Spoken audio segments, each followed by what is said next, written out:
Brandon on underwater bases or underground and water. Oh, and okay, I've never and heard in of space. This. So I saw clips of the interview just clips. Just clips of the interview with Catherine Austin Fitts and Tucker Carlson. But I have a feeling that this is what your segment's about. Brandon, take it away. Oh yeah, it is. So this lady, Catherine Austin Fitts, right here, she's been talking about. She's been the pioneer of something I've been talking about, interested in for like a year. So remember, I was talking about the $35 trillion that the government can't account for like a couple months ago. Yes. So she's been looking into that. The reason that's public knowledge is because of her and a few professors that did research on it. And she kind of makes the case that this money, like our debt, basically, it sounds like it wasn't even debt. Like this money was taken away from us and they call it debt. So just to put this into perspective, $1 million, if you were to stack $100 bills on top of each other, they're like the size of a chair. $1 billion of $100 bills stacked up is the size of a building. $1 trillion would touch the moon, but $35 trillion, which is what we're missing, can't account for. You could cover the entire surface of the world, and it would be 27 miles high with $100 bills, $35 trillion. So it's a lot of money. Oh, like unfathomable amount. Like I'm trying to make like that you can't just. It can't just go missing and nobody knows. It's going to show up somewhere. Like, there's going to be like a ripple effect if that money goes and gets spent somewhere else. So I have a few clips here that were like the most compelling parts of it. And then like, I'm sure it's might go over some people's heads, so I'll unpack it, but let's roll these real quick. I love this woman. Between fiscal 1998 and fiscal 2015, there were 21 trillion of undocumentable adjustments in the U.S. government. If you go to our website, missingmoney.solera.com, we have years and years of documentation, including the government financials that show this. And so the question is, where's all this money going? And one of the things I've looked at in the process of looking at where all this money is going is the underground base and city infrastructure and transportation system that's been built. And I'm sorry? Yes. What? So we have built an extraordinary number of underground bases and supposedly transportation systems. Some of these are some of these are documented as part of the national security infrastructure. I think there are many more. So in the United States? In the United States, and all over the world. But from 2021 to 2023, I took one of the smartest subscribers in the Solera Report network, and he and I spent 2 years collecting all the data and all the allegations on underground bases. And then we systematically went through and tried to estimate our guess. This is totally a guess of how many underground bases, both underground in the United States, but also underground under the ocean around the United States. And our estimate was 170. So this topic is a crazy one because like there's not a lot of people that talk about the whole underground base thing. They call them DUMBs, deep underground military bases. There's a guy named Phil Schneider one time that was like the guy for you. Ever hear of him? I feel like is he a radio guy? He was, and he died under mysterious circumstances. They always do. Just like the guy that wrote Beyond a Pale Horse, Bill Cooper. Yep. Got shot in a firefight with IRS agents. Wasn't that? Like they came after him for taxes, and then he got shot in his own property. And Gary Webb, Dark Alliance, suicide, 2 gunshot wounds to the head. Mm-hmm. So yeah, they always go down like that. But yeah, nobody talks about or knows about the deep underground military bases. But I've heard for a long time that there's literally miles deep underground bases, and then they're like you could literally take a high-speed train from California to New York in like 5 minutes underground. So like it's possible like there's that degree of infrastructure under the ground, and that's like I can't think of anywhere else that money would have gone except for maybe if we were injecting it straight into China. Because what happened was so first of all, there would need to be hundreds and thousands of people that would need to build that. So why wouldn't we know about it? NDAs? There's no freaking way thousands of people have built this and haven't said a word. Some people say things. Oh, yeah, here's the thing. I think about this a lot because it comes down to like, at the end of the day, everybody's got a mortgage. Everybody's got rent. Everybody's got bills to cover. Right. If you're getting paid by the government and they're like, listen, you're going to build this underground city.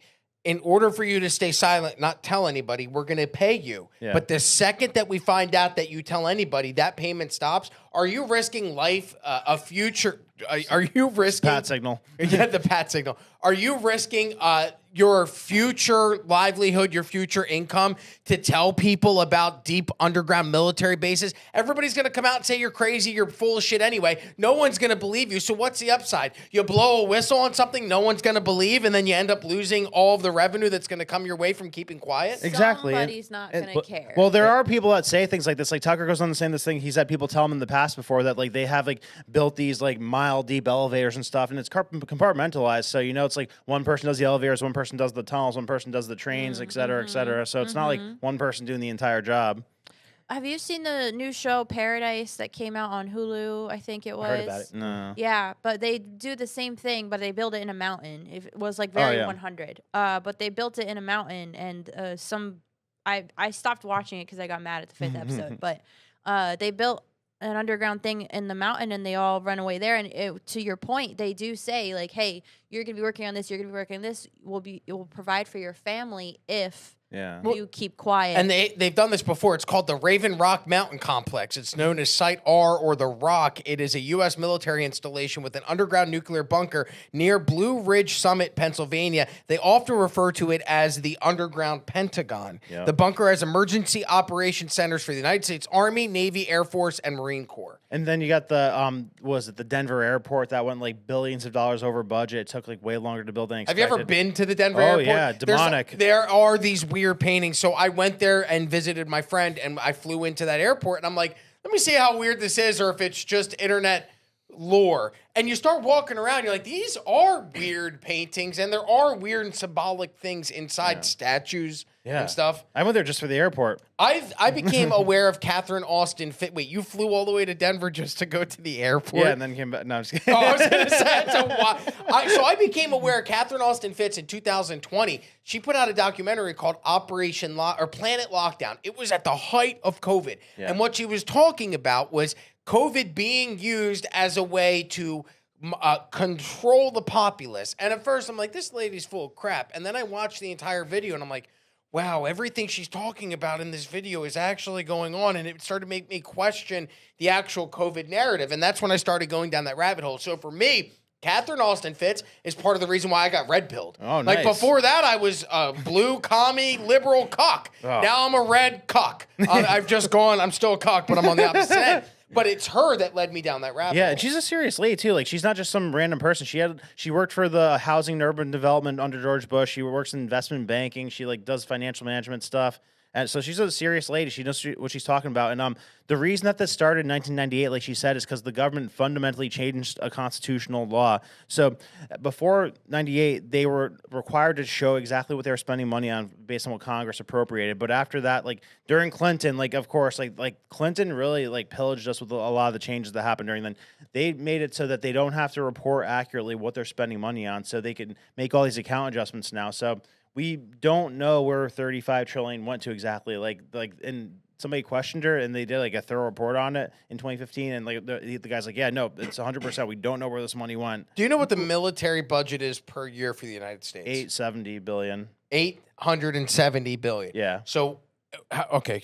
What is 35 trillion divided by 870 billion? So you're talking 40. About maybe 40 something. So 40 times the military budget per year went missing, and nobody has any idea where it's at. Think about that. It's our national debt. Every year it's the same. And this goes back to I have an episode coming out today about this.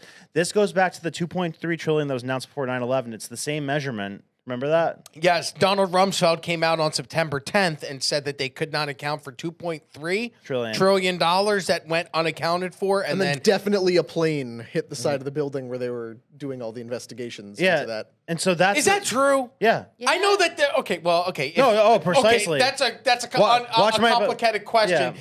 A, was it a plane? B, did it actually hit where that information was being stored? The second one, 100%. The first one, I think likely it was a missile. More than likely, you think it was a missile or a plane? A missile. Yeah, I started off skeptical about it, but the more I've looked at it, the more we've discussed it on the show, the more 100% convinced I am there was no plane at the Pentagon on 9/11. Yeah. There's nothing that resembles a plane in the wreckage. We've talked about the terrain, the pull up you'd have to do to go along. Also, I understand. We'll go back to that for a second. Okay, if there wasn't a plane on 9/11 that hit the Pentagon, then does that also open up to were there planes that hit World Trade Center 1 and 2 on 9/11 as well, or were they other types of devices, drones, holograms? We can ask holograms those questions are tough that there's could multiple completely angles. And there's people that filmed it on their That own day. video cameras that day.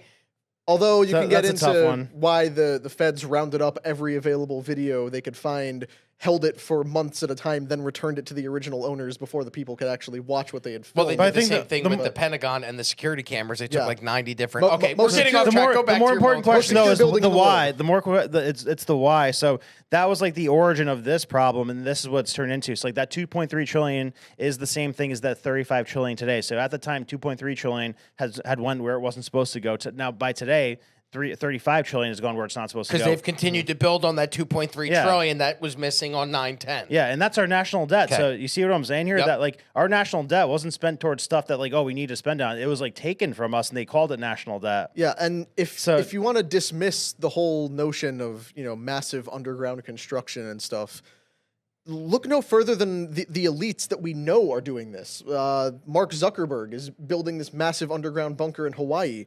Jeff Bezos is doing like what Kelly talked about, converting the inside of a mountain into his giant clock thing. Yes. Yeah. That's counting down for like, what is it, like 1 million years or something? She's calling it a breakaway society of like the elites gave up on America, she's saying, and I think that's what the next clip shows here. If you want, I have 2 more. If you guys want to click the next one.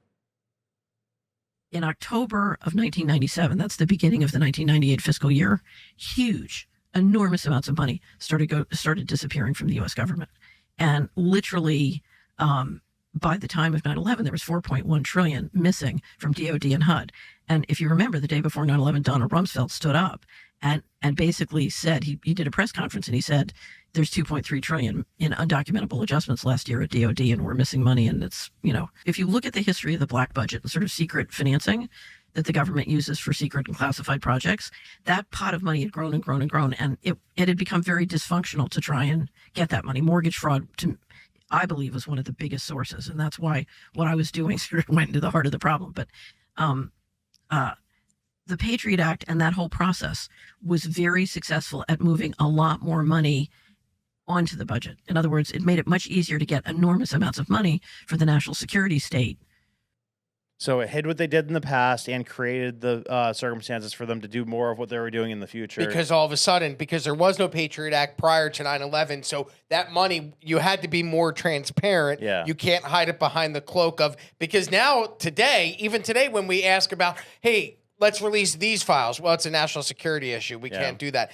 I never heard national security issue prior to 9/11. Right. But as soon as 9/11 happens, Patriot Act happens, everything becomes national security. Now we can hide that money behind the national security threat under the Patriot Act, so nobody knows where it's going. What a beautiful thing. Like, imagine if you're like in your like marriage or something, like you could say it's a matter of national security. Oh, I'm going to use that. That won't go over well. Like I wanted to be in the CIA for a while because it seemed like they are on top of the world. They could do whatever they want. Like the stuff they've done in the past. Did she get more into how the mortgage fraud played into them hiding that money? Yes. Because that, the for 2008. Me, well, okay, quickly, but Yeah, I don't yeah. want to derail your Yeah. segment. I know time is limited. How did the mortgage fraud lead to them embezzling $30 trillion worth of money to build these underground military bases? The majority of it was defense, but a portion of it's through like housing and urban development. Like she says in one of these things that the Housing and Urban Development Fund was like a candy store for the CIA. So because it's really easy to do fraud there, like they have these projects where they'll be like, oh yeah, this house costs like $700,000 to build. We're gonna build, or this neighborhood, we're gonna build it for like underprivileged people, but it's like a just empty plot of land when you actually go So there. it wasn't the actual people committing mortgage frauds that were purchasing the homes. It was the No. government. Yes. Okay, got it. Okay, Yeah. continue. So I have one more clip. I forget what it is, but let's play it and then we'll put a bow on this. So you believe, going back 30 years, that people in the U.S. government and in the finance world wanted money for space? Yeah, it wasn't U.S. government. It was the central banking. If you look at the group of people who meet through the BIS. I can't hear. What's that? The BIS is the Bank of International Settlements, and it's the central bank of central banks. Where is that located? It's in Basel, Switzerland, and it has 63 of the most powerful central banks as its members, and the New York Fed and the Fed are both shareholders. They became shareholders in 1994. In one sentence, what's the purpose of the Bank of International Settlements? Okay, so there are two things you need to know about the Bank of International Settlements. I'm not sure my brain's big enough for this, but keep going. It is. Okay. It has sovereign immunity. What does that mean? It's above the law. It's its own country. Right. It's its own country. It has its own police force. And essentially, other than one of its staff being in a car accident or, minor things, no one has the legal authority to move against it. Move what? Okay, and a sovereign Move immunity. against That's the number Bank of one. International Settlement. Number two, it can move money and hold it on its on its balance sheet and manage money secretly.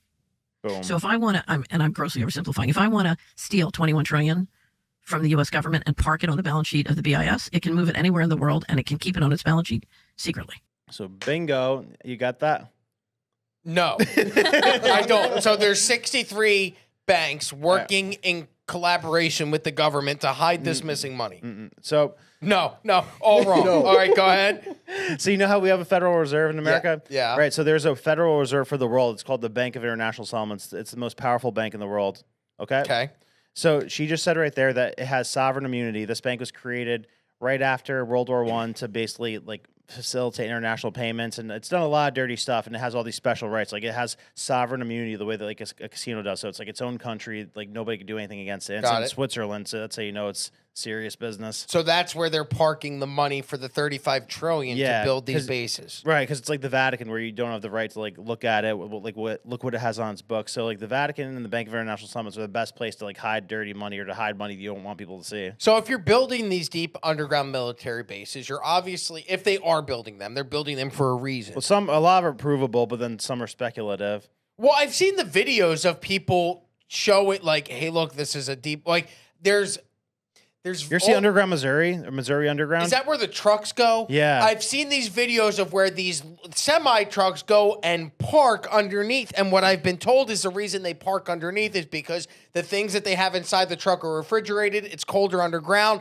So they then park why are there them. men with guns outside of it? They might be very in-demand items. I don't know. But I've seen these videos before, and I've always chalked them up to, okay, maybe they are storing those there. But so you're saying there's 170 of those worldwide that they've created? She's saying they confirmed 170, then there could be more. So 170 allegedly are confirmed according to her. And when you look these up, there's not a lot of them that we could find easily. So it's very interesting because she talked about the underwater too. Remember the movie The Megalodon? Yes. So the Meg? Yeah, the Meg. With Jason Statham? Yeah. Super realistic. So that underground structure they had in there, she's describing stuff like that as being built. And you think about it, you see these ships pop up out of water and they call them aliens. Oh, they're aliens under the ocean. Maybe not. Maybe we have underwater facilities where we have ships that could go into those things. Maybe it's all us. All right. Before we move on to the next segment, does anybody here besides Brandon and I so you're on board? You believe these exist? What exactly? A deep underground military bases. Oh, yeah. I agree. Where else would 35 trillion go? I don't know. 1,000%. You believe it as well? Absolutely. I have no reason to doubt that it could exist. Kelly? No. Where'd it go? I wish it did. So where'd the 35 trill go? I mean, we spend money like it's freaking water. I'm sure we've given it away to somebody we're not supposed to, done it for some other nefarious things, but I feel like we would know more about something underground. So is the skepticism from your point that no whistleblowers have come out and talked about it? Yes. Well, they have, which is why we're talking about it right now. Well, one woman, Catherine Austin Fitts, and she wasn't in there mining and building the thing. She was doing the financial records and finding it. All right, so everybody but one person believes. Do you believe that 35 trillion missing money from the United States government has gone to build these deep underground military bases? Another theory that makes a lot of sense because it is a fact that this money has to show up somewhere. If you when we printed money in 2020, it showed up in the stock market, obviously, showed up in the housing market, obviously, right? Mm-hmm. So when you put a lot, when you create a lot of money, it's going to show up somewhere. China, their GDP takes off like a rocket starting in '98. So from 98 cents, then their GDP went up 20 trillion. So is your theory that we gave the money to China and had China build these deep underground military babases? Then why? Okay, so what is it? Point? So a lot of the time, for all of history, we've propped up an enemy to justify military spending. The Cold War, we were giving money we were subsidizing the Soviet Union to keep them a realistic threat. They would have shriveled up and died for the majority of the Cold War if we weren't giving them money. So we were acting like we were in this nuclear arms race against them, but we were giving them money so they could feed their population. But then when they crumbled in '91, we didn't have an enemy, and the military budget was That sounds dumb. It is dumb to give your enemy food. But we did. sounds But, really but we dumb. did. Our government. Well, I don't believe it. no, Everybody it's hate me, it's but I don't it's believe it. documentable. Like it's a fact that FDR was giving the Soviet Union Yeah, money. then, but now.